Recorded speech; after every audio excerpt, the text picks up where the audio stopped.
On the first Friday after Bashar Assad's ouster, hundreds of Syrians flocked to Damascus's Umayyad Square to rejoice.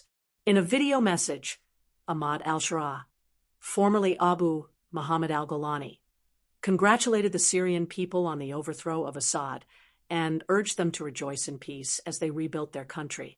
After seizing control of the city, militants from Hayat Tahrir al-Sham and al-Shara have been working to create a political transition and safety net. Friday prayers stood out in 2011 during the anti-government uprising turned civil conflict because many demonstrators gathered in mosques.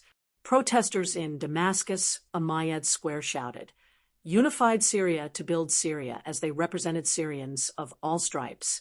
Some spoke out against the oppression of the former government and called for a more peaceful society in Syria.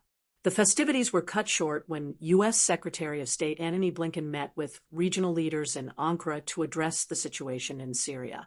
The new administration in Syria has to be inclusive, free of sectarian bias, and able to safeguard the rights of minorities and women without putting Syria's neighbors in risk.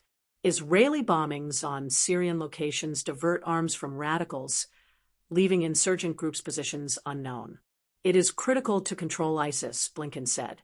Security, anti-terror measures, and the repression of terrorist groups like the PKK and IS were priorities for Turkey's foreign minister. The Syrian Democratic Forces, commanded by Kurds and fighting Islamic State, IS, are seen by Turkey as a terrorist group, which is a point of contention between the U.S. and Turkey. The possibility of a better future for Syrians after Assad's regime was emphasized by Blinken.